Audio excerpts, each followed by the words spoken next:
नमस्कार, जय हिंद, स्वागतम दोस्तों। स्वागत है आपका हमारे 100 डेज प्रोग्राम में।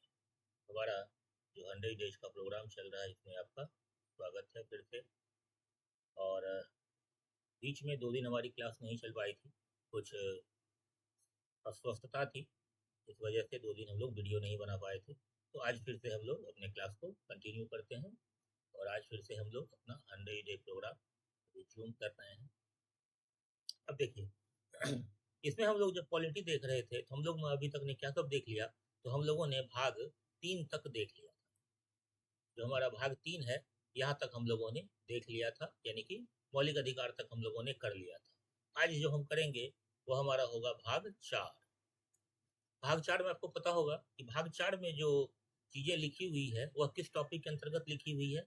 तो वह लिखी हुई है राज्य के नीति निदेशक तत्व, यानी कि directive principle of state policy. DPSP इसको कहते हैं, directive principle of state policy, यानी कि राज्य के नीति निदेशक तत्व।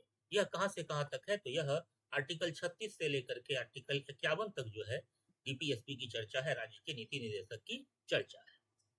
चलिए अब देखते हैं कि यह जो आर्टिकल 36 है, इस आर्टिकल 36 में क्या है। तो राज्य की परिभाषा दी गई है कि हम राज्य किसको कहेंगे। आपको याद होगा जब हम लोगों ने मौलिक अधिकार पढ़ा था तो मौलिक अधिकार में आर्टिकल जो 12 है उसमें भी क्या था? तो राज्य की परिभाषा थी। जो आर्टिकल 12 था उसमें भी राज्य की परिभाषा थी। तो जो आर्टिकल 12 में राज्य की परिभाषा है वही राज्य की परिभाषा जो है आर्टिकल 36 में भी, यानी कि जो फंडामेंटल राइट में दिया गया है सेम परिभाषा राज्य का जो है वो आर्टिकल 36 यानी कि डीपीएसपी में भी दिया गया है। फिर जो आर्टिकल 37 है, आर्टिकल 37 है, वह इस बात की चर्चा करता है, जैसे आपने देखा कि जो हमारा फंडामेंटल राइट है, जो हमारा मूल अधिकार है, वह क्या है? तो वह न्यायालय के द्वारा प्रवर्तनीय है। अगर हमारे किसी अधिकार का हनन होता है तो हम सीधे सीधे सुप्रीम कोर्ट में जा सकते हैं, सीधे सीधे हाई कोर्ट में जा सकते हैं और अपने अधिकार के लिए वहां पर रिट दायर कर सकते हैं। लेकिन ये जो नीति निदेशक तत्व है इसके संबंध में यहाँ आर्टिकल 37 में यह स्पष्ट कर दिया गया है कि इस भाग के अंदर जितने भी उपबंध हैं वह किसी भी न्यायालय के द्वारा लागू नहीं किए जा सकेंगे, यानी कि यह न्यायालय के द्वारा जो है वह प्रवर्तनीय नहीं है, न्यायालय के द्वारा इन्फोर्सेबल नहीं है। लेकिन यहाँ यह भी स्पष्ट कर दिया गया है कि इसमें जो तत्व है, इसके अंदर जो वर्णित तत्व है वह क्या है? तो वह शासन का मूलभूत आधार है, वह शासन में अंतर्निहित है, शासन में मूलभूत है। और राज्य का यह कर्तव्य होगा कि वह विधि निर्माण में इन तत्वों का ध्यान रखे, विधि निर्माण में इन तत्वों का प्रयोग करे।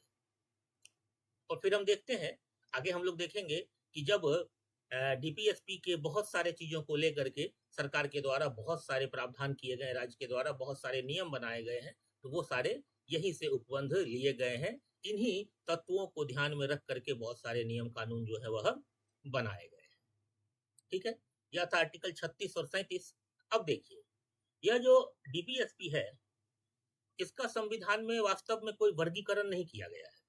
संविधान में यह सीधा 36 से लेकर के 51 तक डीपीएसपी की चर्चा है, यह कहीं भी वर्गीकृत नहीं किया गया है। लेकिन संविधान की जब व्याख्या की गई, बहुत सारे लोगों ने संविधान को पढ़ा, समझा और उसकी व्याख्या की, तो फिर क्या किया गया कि यह जो डीपीएसपी है इसको 3 श्रेणी में वर्गीकृत कर दिया गया।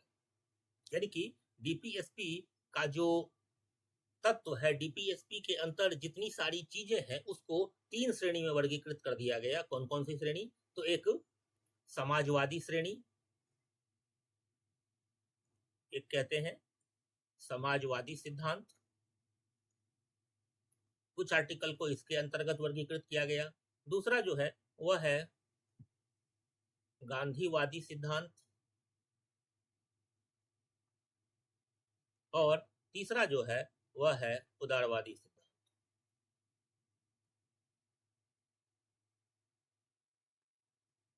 इन 3 वर्गीकरण के आधार पर डीपीएसपी को जो है वह संविधान के व्याख्याकारों ने, विद्वानों ने बांट दिया है। अब देखिए हम लोग यहाँ चाहते तो हम सीधे सीधे आर्टिकल 36 से शुरू करते और 51 तक देख लेते, लेकिन उससे क्या होता कि बहुत सारी चीजें जो है वो समझने में आपको कठिनाई हो जाती। लेकिन अगर हम इस तरह से इसको श्रेणी में वर्गीकृत करके पढ़ेंगे तो क्या होगा कि यहाँ से आपकी प्रारंभिक परीक्षा में तो जो सवाल आते हैं उसको आप टैकल कर ही लेंगे। इसके साथ साथ चूंकि यह जो टॉपिक है यह मुख्य परीक्षा का भी टॉपिक है, यहाँ से मुख्य परीक्षा में भी सवाल आते हैं। आपका जो जीएस पेपर 2 होता है यूपीएससी का, तो उसमें जो पहला सेक्शन होता है तो वहाँ पॉलिटी के सेक्शन में यहाँ से सवाल किए जाते हैं। तो क्या होगा कि जब हम इस तरह से पढ़ेंगे तो आपको मुख्य परीक्षा में भी इसकी बहुत सारी सहायता मिल जाएगी, आपके लिए बहुत आसान हो जाएगा। तो चलिए शुरू करते हैं। और जो हमारा पहला सिद्धांत है वह क्या है? तो वह है समाजवादी सिद्धांत। अब इस समाजवादी सिद्धांत के अंतर्गत क्या क्या चीज है उसको हम लोग देखते हैं। सबसे पहले देखिए आर्टिकल 31 का 1। यहाँ ध्यान रखिएगा कि इस आर्टिकल में क्या क्या चीज की चर्चा की गई है। तो सामाजिक न्याय, आर्थिक न्याय और राजनीतिक न्याय की चर्चा की गई है। ध्यान रखिएगा कि संविधान में 2 जगह सामाजिक, आर्थिक और राजनीतिक न्याय की चर्चा की गई है। कहाँ कहाँ? तो पहला जब प्रियम्बल पढ़ा रहे थे तो प्रियम्बल में इस चीज की चर्चा है, और फिर जो डीपीएसपी है उसके आर्टिकल 38 के 1 में इसकी चर्चा है। ये सवाल पूछा गया है, यूपीएससी भी पूछा है और बीपीएससी भी पूछी है कि कहाँ पर सामाजिक, आर्थिक और राजनीतिक न्याय की चर्चा है। तो ध्यान रखिएगा कि 38 के 1 में सामाजिक न्याय, आर्थिक न्याय और राजनीतिक न्याय की चर्चा है। ठीक है।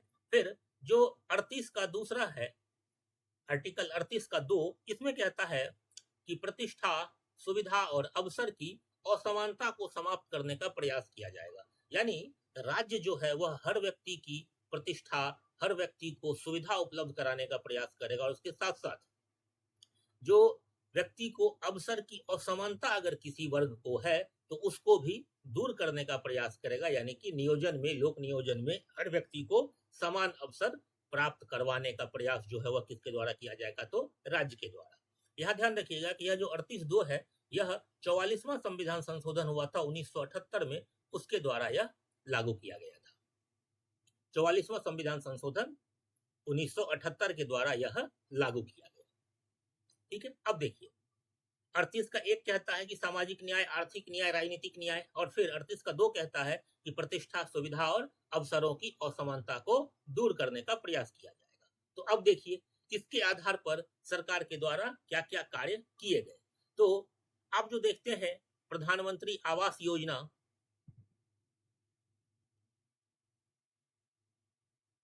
प्रधानमंत्री आवास योजना,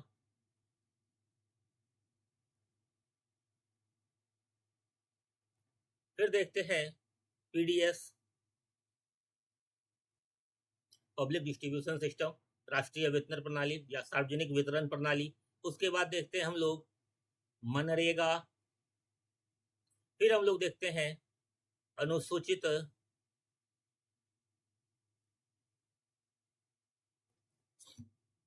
जाति आयोग, और फिर अनुसूचित जनजाति आयोग,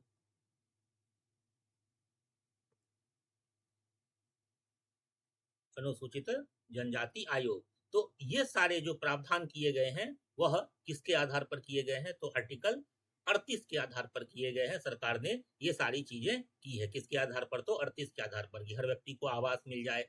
जो गरीब व्यक्ति है तो क्या हो गया कि उसका जो सामाजिक न्याय है वह पूरा हुआ, फिर उसके प्रतिष्ठा में भी वृद्धि हुई। फिर पीडीएस है, पब्लिक डिस्ट्रीब्यूशन सिस्टम जो है, इससे क्या हो रहा है कि लोगों को सस्ता अनाज मिल रहा है।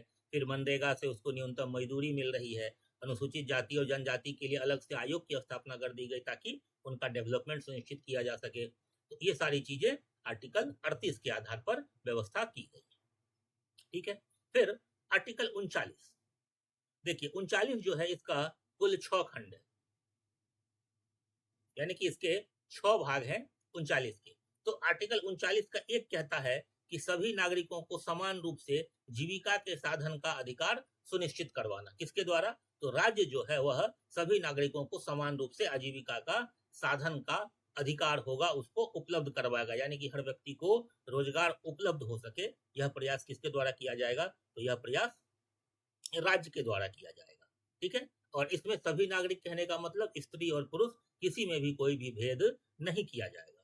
फिर 39 का 2 कहता है कि जो राज्य के भौतिक साधन हैं तो उनका जो स्वामित्व और नियंत्रण होगा वह इस तरह से राज्य ध्यान विनियमित करेगा कि इसका संकेंद्रण ना हो जाए या फिर इससे लोगों का सार्वजनिक हित प्रभावित ना हो जाए, यानी कि यह किसी एक हाथ में ना चला जाए, राज्य इस चीज का ध्यान रखेगा। ठीक है। फिर कहता है अगला तीसरा 39 का 3 कि राज्य जो है इस चीज का भी ध्यान रखेगा कि जो संपत्ति और उत्पादन का साधन है वह किसी एक हाथ में न चला जाए, यानी कि उसका केंद्रीयकरण ना हो जाए, बल्कि वह सार्वजनिक रहे और उससे सार्वजनिक हित जो है वह प्रभावित ना हो। यह 39 का 3 कहता है। फिर 39 का 4 कहता है कि स्त्री हो या पुरुष समान कार्य के लिए समान वेतन का प्रावधान किया जाएगा। अभी बिहार में कुछ दिन पहले शिक्षकों ने जो केस किया था समान कार्य समान वेतन, तो वह इसी आर्टिकल के आधार पर था 39 के 4 पर, जहां कहता है कि समान काम के लिए समान वेतन का प्रावधान होगा। ठीक है। फिर कहता है अगला 39 का जो 5 है वह कहता है कि स्त्री के स्वास्थ्य और शक्ति, इसके साथ साथ जो बालक छोटा होता है यानी कि उसकी जो सुकुमार अवस्था है उसका दुरुपयोग ना हो, राज्य इस तरह का प्रावधान करेगा। क्या करेगा कि स्त्री की शक्ति और उसके स्वास्थ्य, इसके साथ साथ बालकों का जो सुकुमार अवस्था होता है उसका किसी भी व्यक्ति के द्वारा दुरुपयोग ना किया जाए, यह राज्य सुनिश्चित करेगा। राज्य इस तरह के प्रावधान को लाएगा। इसके बाद 39 का 6 कहता है कि बच्चों और युवकों को शोषण से, उसके साथ साथ उसके जो मोरल डाउन होता है, उसका जो नैतिकता का पतन होता है, तो इन सब की रक्षा जो है वह कौन करेगा, तो वह राज्य करेगा। यह 39 का 6 था। यह ध्यान रखिएगा कि यह जो 39 का 6 है यह कब जोड़ा गया है, तो यह जोड़ा गया है 42वां संविधान संशोधन अधिनियम 1976 के द्वारा। और एक चीज आपको यह भी पता होगा कि इस 42वें संविधान संशोधन अधिनियम को हम लोग किस नाम से जानते हैं, तो मिनी संविधान के नाम से भी जानते हैं, क्योंकि इसमें बहुत सारे संशोधन किए गए थे, इसीलिए 42वां संविधान संशोधन जो है उसको हम लोग मिनी संविधान के नाम से भी जानते हैं। तो 39 में कुल ये 6 तरह के राज्य को ड्यूटी दिया गया है, जिसके आधार पर राज्य नियम बनाएगा। तो अब देखते हैं कि राज्य ने इसके आधार पर क्या क्या प्रावधान किए। तो देखिए, इसके आधार पर मातृत्व लाभ योजना लाया गया। मातृत्व लाभ योजना। फिर आप देखते हैं ICDS integrated child development scheme, जिसके अंतर्गत आप आंगनवाड़ी देखते हैं जहां बच्चों को पोषाहार दिया जाता है, फिर उसके बाद बच्चों के प्रारंभिक शिक्षा का व्यवस्था किया जाता है, तो आईसीडीएस। फिर उसके बाद देखते हैं न्यूनतम वेतन अधिनियम।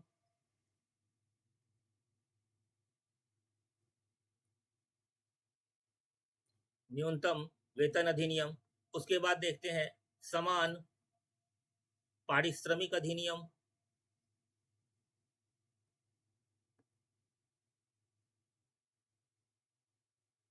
समान पारिश्रमिक अधिनियम। फिर ग्रामीण एवं शहरी आजीविका मिशन। ग्रामीण आजीविका मिशन।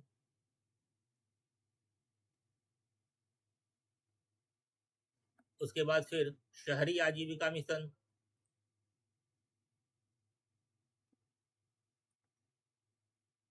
शहरी आजीविका मिशन। उसके बाद ये जो आप देखते हैं मिशन इंद्रधनुष।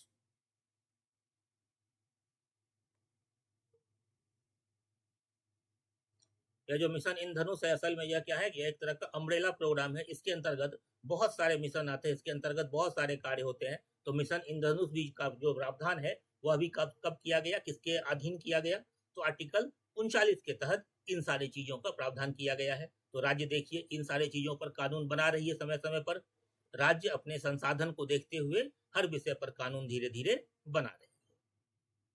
चलिए अगला देखते हैं। अगला जो हमारा आर्टिकल है वह कहता है 39 का 1 क्या, कि समान न्याय और निःशुल्क विधिक सहायता, यानी कि हर व्यक्ति को समान न्याय मिलना चाहिए, यानी कि न्याय में कोई भी अंतर नहीं होना चाहिए, न्याय में कोई भी दोहरा मापदंड नहीं होना चाहिए, और हर व्यक्ति को, जो गरीब व्यक्ति है उसको निःशुल्क विधिक सहायता भी प्राप्त होनी चाहिए, ताकि वह कानून को जान सके और अपने हक की लड़ाई जो है वह लड़ सके। इसी के अंतर्गत आप देखते हैं कि राष्ट्रीय विधिक सेवा प्राधिकरण का जो निर्माण गठन किया गया वह 39A के तहत किया गया। फिर आप देखते हैं न्याय मित्र योजना, तो यह जो न्याय मित्र योजना लाया गया है गांव के लिए, वह कहाँ लाया गया है, तो 39A के अधीन लाया गया है। क्लियर है यहां तक? चलिए अब आगे बढ़ते हैं। अब देखते क्या है कि आर्टिकल 41 कहता है कि शिक्षा एवं योग्यता के अनुसार रोजगार का अधिकार होगा, यानी कि हर व्यक्ति को उसकी शिक्षा और उसकी योग्यता के अनुसार राज्य जो है वह रोजगार का अधिकार देगी। जिस व्यक्ति की जिस हद की शिक्षा होगी, जैसी शिक्षा होगी और उसमें जितनी योग्यता होगी, उस योग्यता के आधार पर उसको काम पाने का अधिकार होगा। उसके साथ साथ बेकारी में, बुढ़ापा में, बीमारी में, या फिर कोई शारीरिक अक्षमता है या फिर दिव्यांग व्यक्ति है, तो इन सब की दशा में राज्य जो है उसको सार्वजनिक सहायता देगा, यानी कि राज्य जो है उसको सहायता प्रदान करेगा। क्या सब करेगा राज्य? तो शिक्षा और योग्यता के आधार पर व्यक्ति को रोजगार का अधिकार देगा। हर व्यक्ति को रोजगार का अधिकार पाने का अधिकार है। उसके बाद अगर बेरोजगारी है, बुढ़ापा है, बीमारी है, या फिर किसी तरह की कोई शारीरिक असमर्थता है, अपंगता है, तो इन सब की दशा में राज्य जो है वह क्या करेगा, तो वह सहायता प्रदान करेगा। ठीक है। अब इसके आधार पर देखिए क्या क्या प्रावधान किए गए हैं। तो इसके आधार पर जो प्रावधान किए गए हैं वह क्या सब है, तो अन्नपूर्णा कार्यक्रम का नाम आप लोगों ने सुना होगा। अन्नपूर्णा कार्यक्रम, देखिए ये यहाँ से हो सकता है, ये जो कार्यक्रम बता रहे हैं कि इसके आधार पर क्या क्या प्रावधान किए गए हैं, हो सकता है कि यहाँ से सवाल आपको प्रारंभिक परीक्षा में ना पूछा जाए, लेकिन जब मुख्य परीक्षा में अगर आपसे डीपीएसपी से रिलेटेड सवाल किया जाएगा, तो वहां अगर आप इन सब चीजों की चर्चा करते हैं तो आपका आंसर बेहतर बनेगा और उससे आपको नंबर जो है वह बढ़िया आएगा। तो इसका भी एक अलग से सेपरेट नोट्स बना लीजिएगा कि किस आर्टिकल के आधार पर संविधान में क्या क्या प्रावधान किए गए हैं, तो वो एक जगह रहेगा, तो आपको रिवीजन में आसानी होगी और आपका जो आंसर तैयार होगा वह भी सबसे अलग रहेगा। ठीक है। फिर आप देखते हैं कि मनरेगा में कुछ चेंजेस किए गए। 2005 अधिनियम, तो मनरेगा हो गया। फिर आप देखते हैं कि विकलांग व्यक्ति अधिनियम है।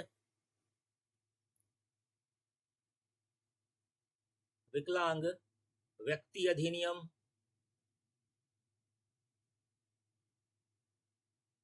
विकलांग व्यक्ति अधिनियम 1995 में आया था। फिर उसके बाद अभी आप देखते हैं कुछ दिन पहले 2007 या 8 में एक एक्ट आया था, कानून आया था कि माता पिता और वरिष्ठ नागरिकों के भरण पोषण और कल्याण अधिनियम, जिसमें कहा गया था कि हर बच्चे का फर्ज है कि वह अपने माता पिता का भरण पोषण करे। अगर वह अपने माता पिता का भरण पोषण नहीं करता है तो उस बच्चे को उसके घर से निकाल दिया जाएगा, जायदाद से बेदखल कर दिया जाएगा। फिर वरिष्ठ नागरिकों के लिए भी यही चीज है, तो 2007 में आया था माता पिता और वरिष्ठ नागरिकों के भरण पोषण और कल्याण अधिनियम। इसका नाम ही यही है कि माता पिता और वरिष्ठ नागरिकों के भरण पोषण और कल्याण अधिनियम, ये 2007 में आया था। तो यह आर्टिकल 41 के आधार पर ये सारे प्रावधान किए गए। चलिए आगे बढ़ते हैं। फिर कहता है आर्टिकल 42 कि अनुकूल और मानवोचित कार्यदशा तथा स्त्रियों को मातृत्व सहायता। अनुकूल एवं मानवोचित कार्यदशा कहने का मतलब कि अगर आप किसी से कोई कार्य करवा रहे हैं, कोई काम ले रहे हैं, आप अपने यहाँ किसी को एम्प्लॉय रखे हैं, तो ऐसा नहीं है कि आप उसको मानव की जो गरिमा होती है उससे इतर उससे काम करवाइएगा। नहीं, जो आपका वर्क प्लेस होगा, जो आपके वर्क प्लेस का माहौल होगा, वह बिल्कुल उस तरह का होना चाहिए जो मानव के गरिमापूर्ण जीवन के लिए आवश्यक है, जो मानव के गरिमापूर्ण जीवन का नीड है। तो जो कार्यस्थल होना चाहिए वहां पर जो वर्क प्लेस का जो माहौल होगा वह कैसा होगा, तो अनुकूल होना चाहिए और उसके साथ साथ मानवोचित होना चाहिए, यानी कि मानव के लिए जो उचित हो उस तरह का चीज यहाँ पर होना चाहिए। उसके बाद कहता है कि स्त्रियों को मातृत्व सहायता, यानी जब स्त्री मां बनने वाली हो तो उस वक्त उसको जो भी सहायता चाहिए वह मिलना चाहिए, मातृत्व सहायता मिलना चाहिए। मैटरनिटी लीव जिसको हम लोग कहते हैं, मैटरनिटी बेनिफिट्स जिसको कहते हैं, तो वही यहाँ पर कहा गया है कि वो चीजें होनी चाहिए। तो इसी में आप देखते हैं दो अभी अधिनियम हाल का है। पहला जो अधिनियम है वह है पीएम मातृत्व बंधन अधिनियम, पीएम मातृत्व बंधन योजना, वह इसी आर्टिकल 42 के आधार पर लाया गया है। और दूसरा है मातृत्व लाभ अधिनियम, ये 2017 में आया था। तो एक तो हो गया मातृत्व लाभ अधिनियम, दूसरा पीएम मातृत्व बंधन योजना। तो यहाँ से ये मोटा मोटा दो जो प्रमुख प्रावधान है वो आपको पता होना चाहिए। तो यह आर्टिकल 42 के अंतर्गत किए गए थे। फिर आर्टिकल 43 कहता है कि सभी श्रमिकों के लिए जीवन यापन के लिए वेतन, जीवन स्तर और सामाजिक एवं सांस्कृतिक अवसरों को सुनिश्चित करना। यानी कि जितने भी श्रमिक हैं तो उनको जीवन यापन के लिए वेतन चाहिए। अब चूंकि कोई व्यक्ति कार्य कर रहा है तो उस कार्य के एवज में उसको वेतन चाहिए, तो उसका प्रबंध करना। फिर जीवन स्तर को भी ठीक रखने का प्रयास करना, सामाजिक और सांस्कृतिक जो अवसर होते हैं तो उसको भी सुरक्षित रखने का कार्य करना, ऐसा नहीं कि यह प्रभावित हो जाए। तो ये सारे कार्य दिए गए हैं किसको? तो राज्य को। इसी के अंतर्गत आप इसमें जोड़ लीजिए कि इससे क्या क्या प्रावधान हुए हैं। तो चूंकि वेतन की बात आ गई तो वेतन की बात आ गई तो मनरेगा इसमें भी आप लिख लीजिए, इसमें भी आप मनरेगा लिख लीजिए। इसके बाद फिर आप देखते हैं सामाजिक सुरक्षा अधिनियम है। तो सामाजिक सुरक्षा अधिनियम किस आर्टिकल के तहत? तो आर्टिकल 43 के तहत आया। और उसके बाद फिर अभी आप जो देख रहे हैं आत्मनिर्भर भारत, तो आत्मनिर्भर भारत भी क्या कर रहा है? तो जीविकोपार्जन के लिए वेतन दे रहा है, जीवन स्तर को उठाने का काम कर रहा है, फिर सामाजिक स्थिति को भी उठाने का कार्य कर रहा है। तो ये सारी चीजें आत्मनिर्भर भारत के अंतर्गत भी आ जाएगी। तो ये इसका जो प्रावधान है किस आर्टिकल से? तो आर्टिकल 43 से। फिर अगला जो आर्टिकल है वह है आर्टिकल 43 का ए।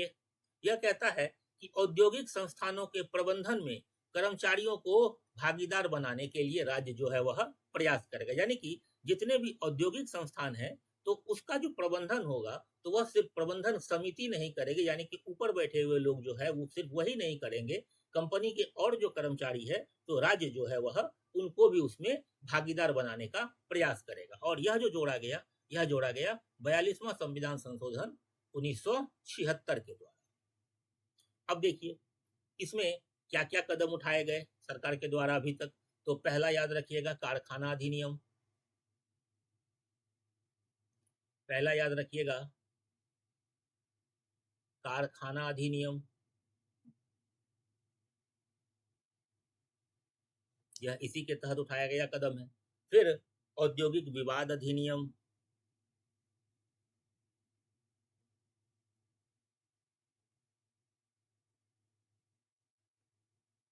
औद्योगिक विवाद अधिनियम। फिर है अनुबंध श्रम अधिनियम,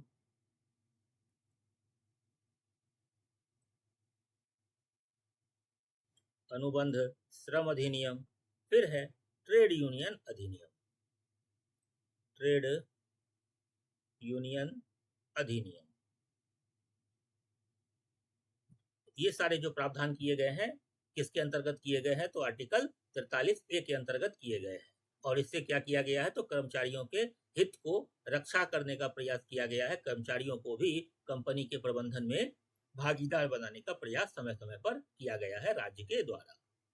फिर आर्टिकल 47 कहता है, आप कहेंगे कि 43 के बाद सीधा 47 क्यों? चूंकि हम लोग इसको क्या कर रहे हैं तो श्रेणी वाइज बांट करके देख रहे हैं। और अभी हम लोग जो है वह समाजवादी सिद्धांत के अंतर्गत कौन कौन से आर्टिकल आते हैं उसको देख रहे हैं। तो इसमें फिर 47 है आर्टिकल 47, यह कहता है कि जीवन स्तर को और स्वास्थ्य को सुधारने का प्रयास किया जाएगा। किसके द्वारा? तो राज्य के द्वारा। यानी कि राज्य जो है वह अपने नागरिकों के जीवन स्तर को सुधारने का प्रयास करेगा और उसके साथ साथ नागरिकों के स्वास्थ्य को भी सुधारने का प्रयास करेगा। यहां से क्या क्या आया? पहला राष्ट्रीय खाद्य सुरक्षा अधिनियम, राष्ट्रीय खाद्य सुरक्षा अधिनियम, ठीक है। इसके बाद फिर आ गया यहाँ पर पोषण अभियान, पोषण अभियान। और फिर एक चीज अभी बहुत चर्चा में है, वह क्या है? तो वन नेशन और one card, one nation one card, या फिर यहाँ पर लगा लीजिए राशन कार्ड। अब इस बात की चर्चा है कि कहीं से भी इस देश में व्यक्ति का कहीं से भी राशन कार्ड बना हुआ है तो वह देश के किसी भी कोने में जितना अनाज फिक्स है वह ले सकता है। तो ये सारी चीजें जो ये सारे जो प्रावधान किए गए, ये सारी चीजें जो लाई गई है वह किसके अधीन लाई गई है? तो आर्टिकल 47 के अंतर्गत इन सारे चीजों को लाया गया है। यहां तक चीजें क्लियर है। चलिए अब आगे देखते हैं। अगला जो हमारा है वह क्या है? तो वह हमारा है गांधीवादी सिद्धांत। गांधीवादी सिद्धांत कहने का मतलब कि ऐसे सिद्धांत जो कि महात्मा गांधी के सोच से प्रेरित थे, जो महात्मा गांधी के सोच को परिलक्षित करते हैं, तो उनमें क्या है? तो उनको हम लोग गांधीवादी सिद्धांत के अंतर्गत रखते हैं। तो गांधीवादी सिद्धांत के अंतर्गत जो सबसे पहला चीज आता है वह क्या आता है? आर्टिकल 40। आर्टिकल 40 क्या कहता है कि भैया ग्राम पंचायत का गठन किया जाएगा और फिर ग्राम पंचायत को एक स्वायत्त इकाई बनाने के लिए जितना शक्ति और अधिकार देना चाहिए राज्य, वह सब देने का प्रयास करेगा। हालांकि अभी तक आप देखते हैं कि ग्राम पंचायत को बहुत सारी शक्तियां नहीं मिली है, लेकिन धीरे धीरे सरकार जो है वह इस ओर प्रयास कर रही है, कदम बढ़ा रही है और उसको धीरे धीरे शक्तियां जो है वह दे रही है। अब इसके आधार पर क्या प्रावधान किए गए हैं? तो संविधान का जो 73वां और 74वां संविधान संशोधन हुआ, जिसके अंतर्गत इसको जो पंचायत है उसको विकसित करने का प्रयास किया गया। आपको पता होगा 73वां और 74वां से ही पंचायत जैसे संस्थान का प्रारंभ हुआ। इसी संशोधन से इनको इंट्रोड्यूस किया गया और फिर 1996 में, ये 73वां 74वां तो 1992 में हो गया था, फिर 1996 में एक प्रावधान किया गया और उस प्रावधान के अंतर्गत क्या किया गया कि यह जो पंचायत है इसको अनुसूचित जाति और अनुसूचित जनजाति क्षेत्रों तक भी बढ़ा दिया गया। यानी कि अब वहां भी पंचायत का गठन हो रहा है और वहां भी देख रहे हैं कि काम जो है वह सुचारू रूप से चल रहा है। धीरे धीरे राज्य जो है वह नगर पंचायत को, ग्राम पंचायत को अपने अधिकार देने का प्रयास कर रही है और धीरे धीरे इसका दायरा बढ़ा रही है। तो यह था आर्टिकल 40। फिर आर्टिकल 43 कहता है कि गांवों में व्यक्तिगत या फिर सहकारी आधार पर कुटीर उद्योग का प्रोत्साहन। आपको पता है कि महात्मा गांधी जो है वह राज्य का विकास का जो उनका थियरी था वह क्या था? वह कहते थे कि हैवी उद्योग से जो है वह भारत जैसे राज्य का विकास नहीं हो सकता है। भारत जैसे राज्य के विकास के लिए क्या करना होगा? तो हमें वापस से कुटीर उद्योग पर आना पड़ेगा, वापस से घर घर जो है वह छोटे छोटे उद्योग लगाने पड़ेंगे। और इसी आधार पर, इसी 43 आर्टिकल के आधार पर आप देखते हैं कि खादी और हथकरघा बोर्ड की स्थापना की गई। खादी और हथकरघा बोर्ड,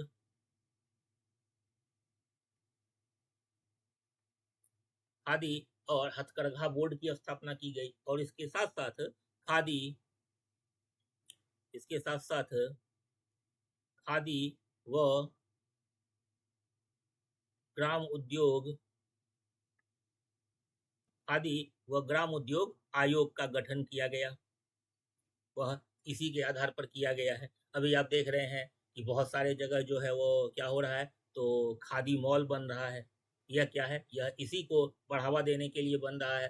फिर अलग अलग क्षेत्रों में आज आप देख रहे हैं कि अलग अलग हाट लगते हैं। जैसे दरभंगा के क्षेत्र में मिथिला हाट लगता है और इस मिथिला हाट में क्या होता है, तो उस क्षेत्र के जितने भी लोकल हस्तकरघा से निर्मित चीजें हैं या फिर हाथ से बनाई हुई चीजें हैं, उन सबको वहां पर बेचा जाता है। तो इस तरह के प्रयास जो है वह सरकार के द्वारा किए जा रहे हैं और यहाँ से बदलाव देखने को समाज में मिल रहा है। फिर 43 का बी कहता है कि सहकारी समितियों का ऐच्छिक गठन, स्वायत्त कार्य संपादन, लोकतांत्रिक नियंत्रण और पेशेवर प्रबंधन को बढ़ावा दिया जाएगा। यानी कि जो सहकारी समितियां बनेगी, सहकारी समिति गांव में बनती है, जो कुछ लोग मिलकर के एक समूह बनाते हैं और फिर उसके आधार पर अपना काम करते हैं, तो कहता है कि उसका जो कार्य होगा वह स्वायत्त करने का प्रयास किया जाएगा, उस पर लोकतांत्रिक रूप से नियंत्रण रखेगा और फिर जो पेशेवर प्रबंधन होता है, यानी कि जो प्रोफेशनल मैनेजमेंट होता है, तो उसको बढ़ाने का प्रयास जो है वह किसके द्वारा किया जाएगा? तो सरकार के द्वारा किया जाएगा। और इसी के आधार पर आप देखते हैं कि भारत में क्या होता है, एक सहकारिता मंत्रालय की स्थापना होती है। आज भारत में सहकारिता मंत्रालय काम कर रहा है तो वह इसी 43B के आधार पर सहकारिता मंत्रालय काम कर रहा है। फिर आप देखते हैं कि युवा युवा सहकार सहकारी उद्यम युवा सहकार सहकारी उद्यम सहायता और नवाचार योजना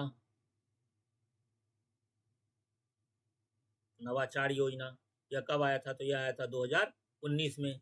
युवा सहकार सहकारी उद्यम सहायता और नवाचार योजना, यह क्या था कि युवाओं को इस चीज के लिए प्रेरित करना था, इनोवेशन के लिए प्रेरित करना था कि कुछ नवाचार लेकर के आइए और फिर आगे बढ़िए, जीवन में तरक्की करिए। तो इन सब चीजों के लिए लाया गया। फिर आप देखते हैं कि राष्ट्रीय सहकारिता विकास अधिनियम आया। तो ये सारे जो प्रावधान है वो आर्टिकल 43B के आधार पर किए गए।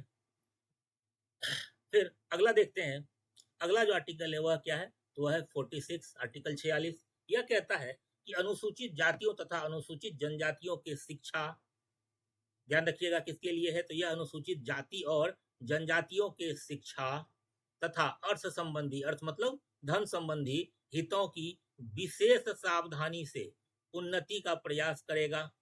यानी कि इनका शिक्षा और जो धन संबंधी मामला है वह हित प्रभावित नहीं हो, राज्य इस तरह का प्रयास करेगा। और उसके साथ साथ जो इनके साथ सामाजिक अन्याय होता है और जो किसी भी प्रकार का इनका शोषण होता है, जो इनके साथ सामाजिक अन्याय और किसी भी प्रकार का शोषण हो, तो उन सब से रक्षा का जो प्रयास है वह कौन करेगा? तो वह करेगा राज्य। यह कहाँ कहता है? तो आर्टिकल 46 में कहता है। अब इस आर्टिकल 46 के आधार पर क्या क्या कार्यक्रम लाया गया तो उसको देखते हैं। तो सबसे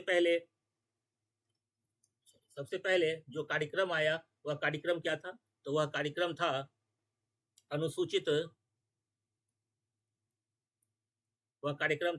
अनुसूचित जनजाति अधिनियम, जनजाति सुरक्षा अधिनियम, जनजाति सुरक्षा अधिनियम।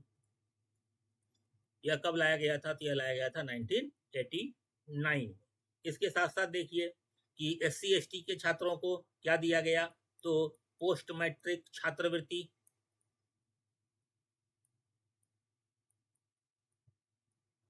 SC ST के छात्रों को पोस्ट मैट्रिक छात्रवृत्ति दिया गया। क्यों? ताकि वो लोग जो है पढ़ाई की तरफ बढ़ सके, उनका रुझान पढ़ाई की तरफ बढ़े।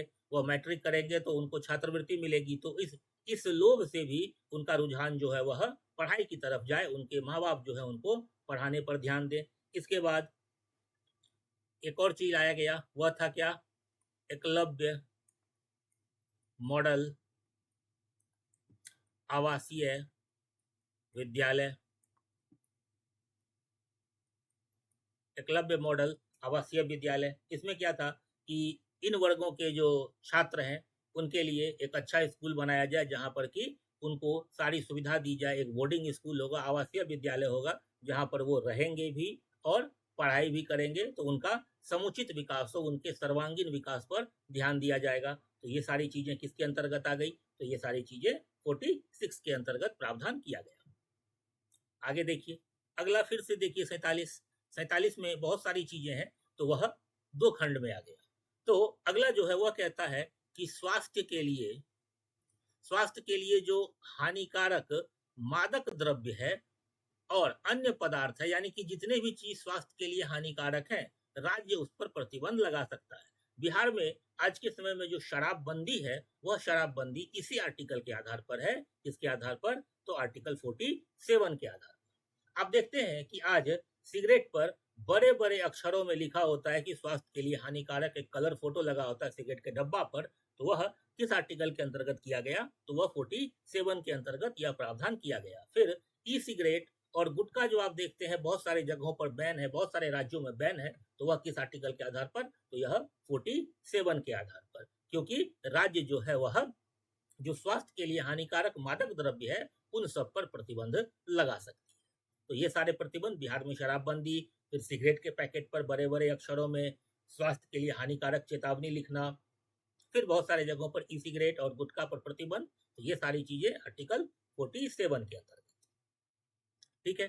फिर आर्टिकल 48 कहता है कि जो दुधारू पशु है उसके साथ साथ जो मालवाहक पशु है, मालवाहक पशु कहने का मतलब जो बोझा ढोते हैं, जैसे हम लोग बैलगाड़ी में बैल, फिर गधा गाड़ी में गधा, घोड़ा गाड़ी में घोड़ा, तो ये सारे क्या है, तो मालवाहक पशु है। दुधारू पशु क्या है, गाय हो गया, बकरी हो गया, ये भैंस हो गया, ये सारे दुधारू पशु।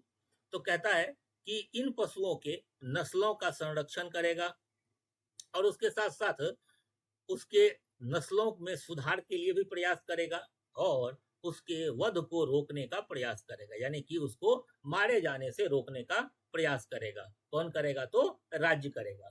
इसी के आधार पर आप देखते हैं, जब आपने मौलिक अधिकार पढ़ा था तो आपको याद होगा आर्टिकल 21 जो क्या कहता है, मानव को गरिमापूर्ण जीवन का अवसर उपलब्ध करवाना, और उसी गरिमापूर्ण जीवन को मानव से विस्तृत करके पशुओं तक लेके चला गया। और फिर कहा गया कि अब पशुओं के साथ भी अगर किसी तरह का कोई कुकृत्य होता है तो उसके लिए भी वही सजा का प्रावधान होगा। तो वह कहां से आया, तो वह इसी आर्टिकल को बढ़ा दिया गया, एक्सटेंड कर दिया गया कि अब भाई पशुओं के साथ भी उस तरह का कोई भी दुराचार नहीं होगा। ठीक है। फिर इसके आधार पर क्या क्या प्रयास किए गए, तो इसके आधार पर देखिए क्या क्या प्रयास किए गए। पहला तो अभी चर्चा में है राष्ट्रीय गोकुल मिशन,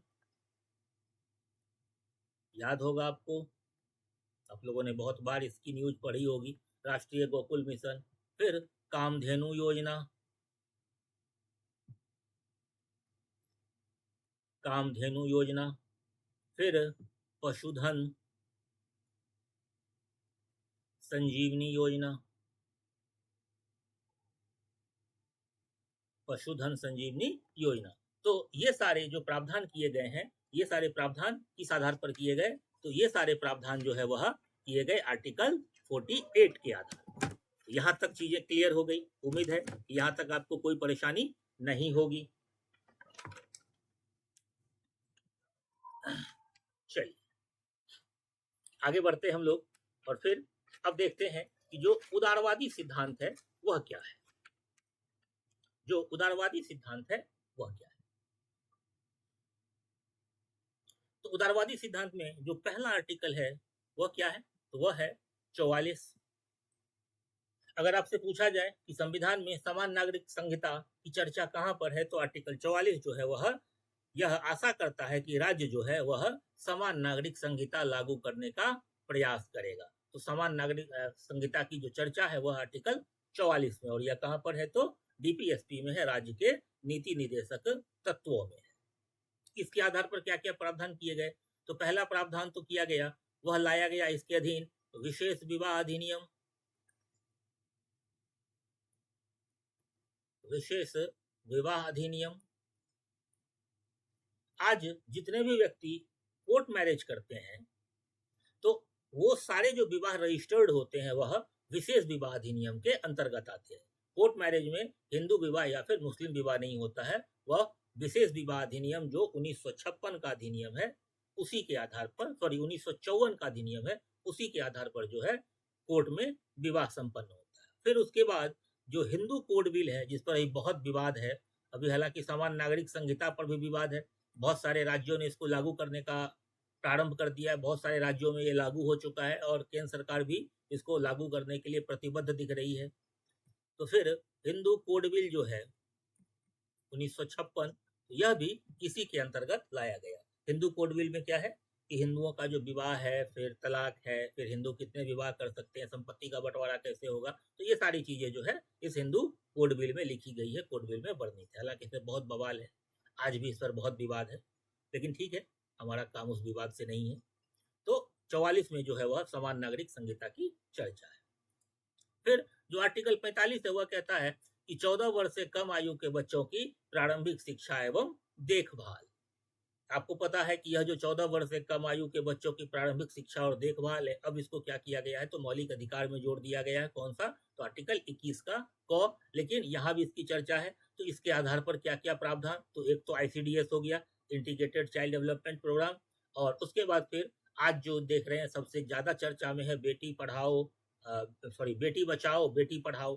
तो ये दोनों योजना जो है किसके अंतर्गत आ जाएगा, तो यह आर्टिकल 45 के अंतर्गत आ जाएगा।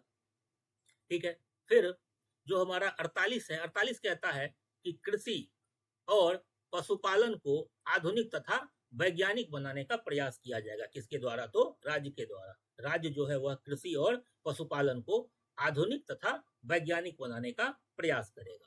अब इसके आधार पर क्या क्या देखते हैं? तो पहला अभी जो बहुत चर्चा में है, ई नैम कृषि के लिए है। ई नैम अभी बहुत चर्चा में है, गवर्नमेंट का जो पूरा फोकस है वह ई नैम पर है। तो ई नैम ध्यान में रखिएगा कि इसी के अंतर्गत ई नैम का प्रावधान है।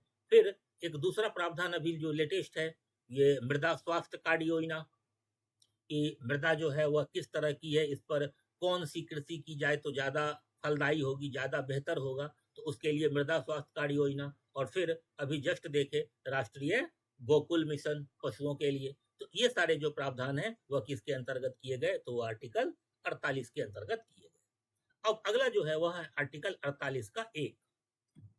आर्टिकल 48 का एक कहता है कि पर्यावरण का संरक्षण का प्रयास करेगा। कौन करेगा भाई? तो राज्य करेगा। राज्य क्या करेगा? तो पर्यावरण के संरक्षण का प्रावधान करेगा, उसका संवर्धन का प्रावधान करेगा तथा वन्य जीवों का जो है वह सुरक्षा का प्रावधान करेगा। किसके द्वारा? तो राज्य के द्वारा किया जाएगा। क्या क्या?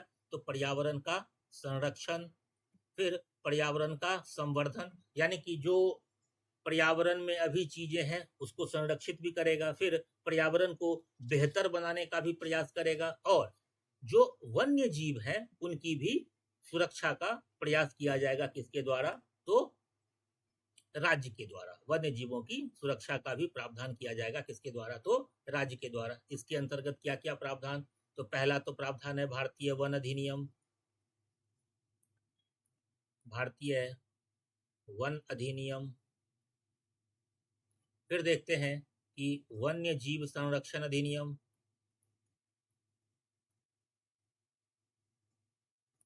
वन्य जीव संरक्षण अधिनियम, इसी अधिनियम के अंतर्गत जानवरों को जो है वह अलग अलग श्रेणी में रखा गया है। किसी को राष्ट्रीय धरोहर प्राणी कहा गया है, किसी को कुछ कहा गया है। तो ये सारे जो अलग अलग श्रेणियां बनाई गई, अलग अलग वर्गीकृत किया गया जानवरों को, वन्य जीवों को, वह इसी अधिनियम के अंतर्गत किया गया है। और फिर उनके शिकार पर जो प्रतिबंध लगा है वह भी इसी अधिनियम के अंतर्गत लगा है। फिर अगला जो है पर्यावरण संरक्षण अधिनियम।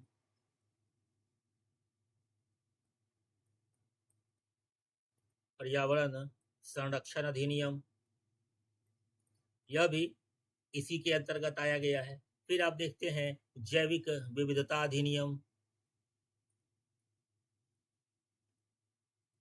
जैविक विविधता अधिनियम, और फिर इसी के अंतर्गत आप एक देखते हैं, वह क्या है? वह है हरित भारत मिशन। हरित भारत मिशन। तो ये सारे जो प्रावधान किए गए हैं, ये सारे प्रावधान किसके अंतर्गत किए गए हैं? तो 48 के एक के अंतर्गत किए गए हैं। यहाँ ध्यान दीजिएगा कि हम लोग जो इन सारी चीजों को देख रहे हैं, तो इसका पीटी में बहुत ज्यादा उपयोग नहीं होगा, शायद डीपीएसपी का होगा, लेकिन इन सारे जो नियम बनाए गए हैं, जो प्रावधान किए गए हैं, जो राज्य के द्वारा उठाए गए कदम है, तो हो सकता है इसका पीटी में बहुत ज्यादा उपयोग ना हो। लेकिन अपने को सिर्फ पीटी के लिए तो पढ़ना नहीं है, पढ़ना अपने को मेंस के लिए भी है। तो ये जो चीजें हैं ये आपकी मेंस सेंट्रिक है। मेंस में आपको ये बहुत काम देने वाली है जब आप अपने आंसर को लिखेंगे। क्लियर है? चलिए अब आगे बढ़ते हैं। अगला है आर्टिकल 49। ये कहता है कि स्मारक, कलात्मक या फिर ऐतिहासिक महत्व के स्थान, कोई स्मारक हो, कोई कलात्मक महत्व का स्थान हो, या फिर कोई ऐतिहासिक महत्व का स्थान हो, वैसा स्थान जिसको संसद ने राष्ट्रीय महत्व का घोषित कर दिया हो। संसद ने जिसको क्या किया हो? तो राष्ट्रीय महत्व का घोषित कर दिया हो, कि यानी कि कोई संस्थान जो है वह राष्ट्रीय महत्व का है, तो इसकी रक्षा का जो है वह प्रयास किया जाएगा। किसके द्वारा? तो राज्य के द्वारा। जैसे देखिए आज इंडिया गेट की हिफाजत हो रही है, गेटवे ऑफ इंडिया की हिफाजत हो रही है। क्यों? ऐतिहासिक महत्व का है। फिर आप देखते हैं ताजमहल की सुरक्षा हो रही है। क्यों? क्योंकि वह कलात्मक भी है, ऐतिहासिक महत्व का भी है। फिर आप देखते हैं बीबी के मकबरा की हिफाजत हो रही है, बहुत सारे जो किला हैं उनकी हिफाजत हो रही है, बहुत सारे मंदिर हैं उनकी हिफाजतें हो रही है, राज्य के द्वारा हिफाजत किया जा रहा है। क्यों? क्योंकि वह ऐतिहासिक महत्व का है, वह कलात्मक महत्व का है, वह स्मारक के महत्व का है। अशोक स्तंभ है, उसकी भी रक्षा की जा रही है। तो ये सारे किसके आधार पर? तो आर्टिकल 49 के आधार पर। और इसके आधार पर कौन कौन से अधिनियम, कौन कौन से कदम उठाए गए? तो इसके आधार पर जो कदम उठाए गए हैं वह कदम क्या क्या होंगे? वह कौन कौन से नियम होंगे। तो पहला तो देख लीजिए कि पहला जो है वह राष्ट्रीय ऐतिहासिक संरक्षण अधिनियम, राष्ट्रीय ऐतिहासिक संरक्षण अधिनियम। फिर है प्राचीन स्मारक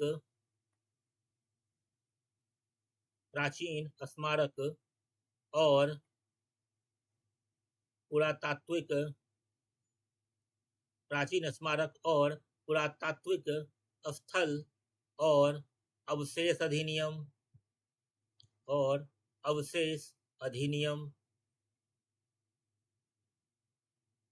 फिर है पुरावशेष और कला खजाना अधिनियम, पुरावशेष और कला खजाना अधिनियम। तो इन सब अधिनियम, इन सब प्रावधानों के आधार पर जो है वह क्या हो रहा है, तो जो ऐतिहासिक महत्व की स्थल है, जो कलात्मक महत्व के स्थल है, या फिर जो स्मारक महत्व के स्थल है, उन सब का सुरक्षा किया जा रहा है। जैसे आप जितने भी आज आप बौद्ध स्तूप देखते हैं तो उनकी भी सुरक्षा इसी सब के आधार पर की जा रही है।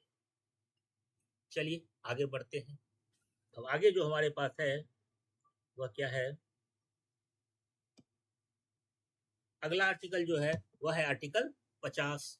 आर्टिकल 50 कहता है कि न्यायपालिका को कार्यपालिका से पृथक करने का निर्देश। अब देखिए, भारत में संविधान में ऐसे भी शक्ति विभाजन की बात की गई है, शक्ति के पृथककरण की बात है, और यह शक्ति का जो पृथककरण है यह क्या है, तो यह संविधान का मूल ढांचा है, यह संविधान के मूल ढांचा में निर्देशित है। तो राज्य जो है ऐसा कोई भी कार्य नहीं करेगा जिससे कि न्यायपालिका कार्यपालिका से एक हो जाए, बल्कि शक्ति का पृथककरण होना ही चाहिए, और यह संविधान के मूल तत्व है, संविधान का जो बेसिक स्ट्रक्चर है उसमें ये आता है। फिर अगला जो आर्टिकल है वह कहता है 51 कि राज्य जो है वह विश्व शांति और सुरक्षा का प्रयास करेगा और उसके साथ साथ उचित और सम्मानजनक विदेश नीति का निर्माण करेगा। यानी कि ऐसी विदेश नीति जिससे राज्य के गरिमा का कोई नुकसान न हो, और साथ साथ जो दूसरे देश के साथ हमने नीति बनाई है तो उसका भी कोई भी नुकसान, उसके गरिमा पर कोई भी हानि ना पहुंचे, उसके गरिमा का भी कोई नुकसान ना हो। तो विश्व शांति और सुरक्षा के लिए राज्य क्या क्या प्रावधान करेगा, तो पहला तो अंतर्राष्ट्रीय शांति और सुरक्षा में वृद्धि करने का प्रयास करेगा। उसके साथ साथ जो है राज्यों के बीच न्याय और सम्मानपूर्वक संबंध बनाने का प्रयास करेगा। फिर राज्य जो है वह दूसरे राष्ट्र के साथ जब व्यवहार करेगा तो जितने भी अंतर्राष्ट्रीय कानून और संधियां हैं उनका उल्लंघन नहीं करेगा, यानी कि उसका पालन करेगा। जितनी भी अंतर्राष्ट्रीय संधियां हैं या फिर जितने भी अंतर्राष्ट्रीय कानून हैं उन सब का पालन करेगा, उन सब में अपना विश्वास जताएगा। और उसके बाद जो चौथा और लास्ट है वह यह है कि जितने भी अंतर्राष्ट्रीय झगड़े होंगे तो राज्य जो है वह उसमें मध्यस्थ की हैसियत से उसको सुलझाने का प्रयास करेगा, यानी कि एज अ मध्यस्थ उसको सुलझाने का प्रयास करेगा। तो ये थे हमारे डीपीएसपी यानी कि directive principle of state policy, जो कि हमारे संविधान के भाग 4 में वर्णित है। यहाँ देखिए, यहाँ अक्सर तुलना पूछ देता है, जो मौलिक अधिकार और डीपीएसपी के बीच तुलना की। तो देखिए, डीपीएसपी जो है वह एक सकारात्मक अधिकार है, किसको दिया गया है, तो राज्य को। वही मौलिक अधिकार जो है वह एक नकारात्मक अधिकार है, जो किसको दिया गया है, तो वह व्यक्ति को दिया गया है। दूसरी चीज है कि मौलिक अधिकार न्यायालय में प्रवर्तनीय है, जबकि जो डीपीएसपी है वह न्यायालय में प्रवर्तनीय नहीं है। तो इस तरह से हम इसको देखते हैं, और इस तरह से जब आप तुलना करेंगे तो आपको इसके अंतर्गत बहुत सारे अंतर पता चलेंगे। आप इसको लिखने का प्रयास जरूर करेंगे, लिखने का प्रयास कीजिएगा, तभी आपका आंसर बेहतर होगा। अब आगे आते हैं, अगला जो भाग है वह है भाग 4 का क। यह देखिए, सरदार स्वर्ण सिंह की जब रिपोर्ट आई थी तो इसी सरदार स्वर्ण सिंह के रिपोर्ट के आधार पर 42वां संविधान संशोधन 1976 में मूल कर्तव्य को जोड़ा गया। मूल कर्तव्य जो है वह आर्टिकल 51 के क में आता है।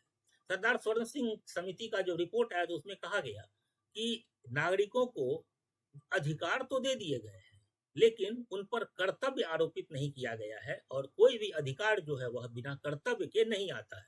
तो नागरिकों को कुछ कर्तव्य भी आरोपित होने चाहिए जिसका कि वो पालन करें। तो प्रारंभ में 10 मौलिक कर्तव्य थे और आज के समय में उसकी संख्या 11 हो गई है।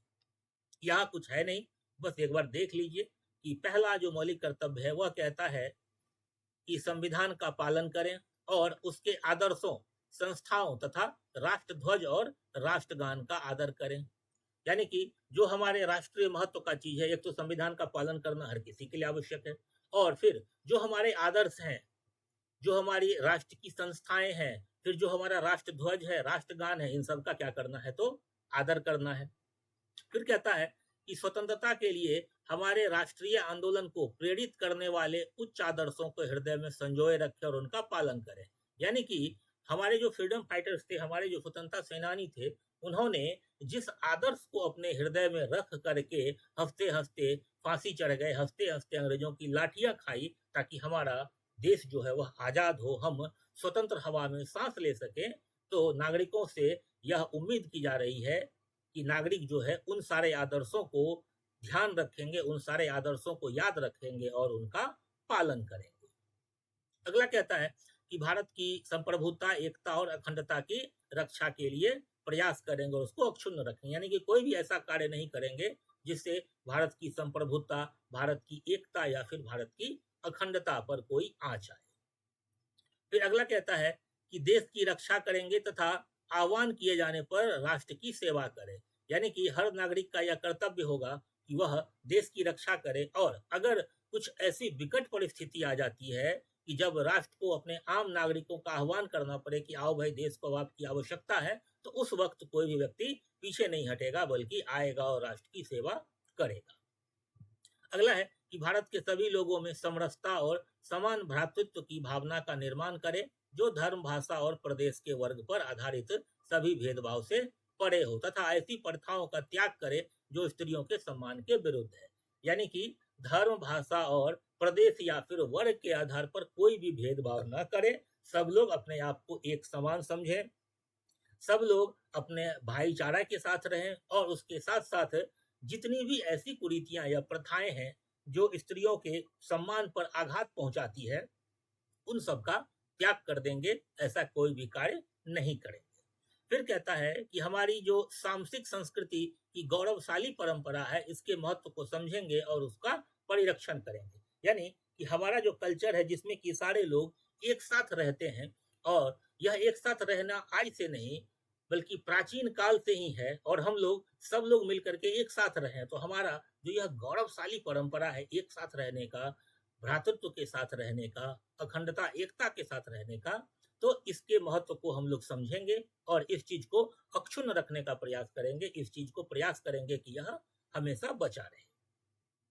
फिर अगला कहता है कि प्राकृतिक पर्यावरण, जिसके अंतर्गत वन, झील, नदी और वन्य जीव है, उसकी रक्षा करें तथा उसके संवर्धन तथा प्राणी मात्र के प्रति दया रखें। यानी कि पर्यावरण की रक्षा करें, वन्य जीवों की भी रक्षा करें, और उनके संवर्धन का प्रयास, यानी कि उनके वृद्धि का प्रयास करें, उनमें वृद्धि हो, और जितने भी जीव मात्र हैं उन सब के प्रति दया का भाव रखें, उन सब के प्रति अपनेपन का भाव रखें। फिर है कि वैज्ञानिक दृष्टिकोण, मानववाद और ज्ञानार्जन तथा सुधार की भावना का विकास करें। यानी कि अब वैज्ञानिक दृष्टिकोण को अपनाएं, लेकिन वैज्ञानिक दृष्टिकोण को अपनाने के साथ साथ मानव का जो मूल्य है उसको समाप्त ना होने दें, बल्कि यह जो मानवता है, मानववाद है, उसको भी अक्षुण्ण रखें, ज्ञान अर्जन करने का प्रयास करें, और जो हमारे अंदर कमियां हैं या फिर हमारे ज्ञान में जो कमी है उन सब में सुधार कैसे हो, इस भावना का विकास करें। यह किससे उम्मीद किया गया, तो नागरिकों से किया गया। फिर अगला है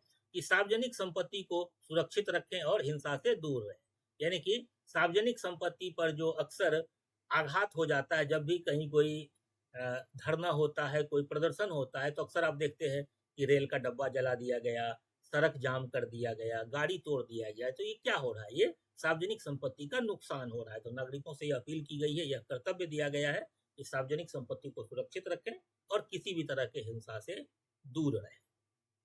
फिर अगला है कि व्यक्तिगत और सामूहिक गतिविधियों में, व्यक्तिगत और सामूहिक गतिविधियों के सभी क्षेत्रों में उत्कर्ष की ओर बढ़ने का सतत प्रयास करें, जिससे राष्ट्र निरंतर बढ़ते हुए प्रयत्न और उपलब्धि की नई ऊंचाइयों को छू ले। यानी कि व्यक्तिगत तौर पर भी हमको इस तरह का प्रयास करना है कि हम अपने फील्ड में जो है वह महारत हासिल करें, और सामूहिक गतिविधि में भी हमको ये प्रयास करना है कि जिस कार्य के लिए हमारा समूह बना है वह उसमें महारत हासिल करे, ताकि जब हम महारत हासिल करेंगे तो हमारे एफर्ट से जो है वह राष्ट्र भी निरंतर प्रगति की ओर अग्रसर होगा और धीरे धीरे नई ऊंचाइयों को हम छूते जाएंगे, हम नए आसमान की ओर बढ़ते चले जाएंगे। यह भी एक मौलिक कर्तव्य लोगों पर आरोपित किया गया। इसके बाद यह जो अगला 11वां मौलिक कर्तव्य है, यह 86वां संविधान संशोधन अधिनियम 2002 की धारा 4 के द्वारा लागू किया गया। यह भी शिक्षा से ही संबंधित चीज है।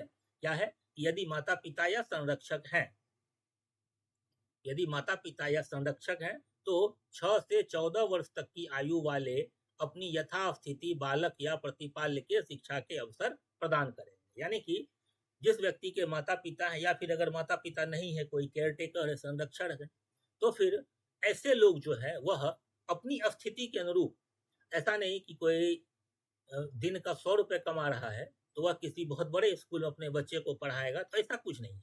अपनी स्थिति के अनुरूप आप उसको गवर्नमेंट स्कूल में पढ़ाइए, लेकिन जो बच्चे आपके संरक्षण में हैं तो उनको आप शिक्षा का अवसर प्रदान करेंगे। यह 86वां संविधान संशोधन 2002 से, और इसी अधिनियम से आप देखते हैं कि शिक्षा का अधिकार 21A में जोड़ दिया गया, जो कि एक मूल अधिकार हो गया जो 2010 से प्रभावी हो गया। तो ये था हमारा भाग 4, और भाग 4 का क आर्टिकल 36 से लेकर के 51 तक, और 51 क संविधान के जो भाग 4 है उसमें हम लोगों ने क्या क्या देखा। तो हम लोगों ने डीपीएसपी को देख लिया और उसके साथ साथ मौलिक कर्तव्य को देख लिया। अब अगले क्लास में हम लोग फिर इससे आगे बढ़ेंगे, और हमारा जो अप्रोच होगा पढ़ने का वह बिल्कुल इसी तरह का होगा। हम इसी तरह से आगे बढ़ेंगे कि जहां मुख्य परीक्षा के लिए कुछ महत्वपूर्ण चीजें होंगी तो उसकी भी हम लोग चर्चा साथ साथ ही करते चले जाएंगे। ठीक है, अब स्वास्थ्य में थोड़ी सी सुधार है तो अब वीडियो आपका लगातार आएगा। ठीक है, चलिए फिर मिलते हैं अगले क्लास में, तब तक के लिए धन्यवाद।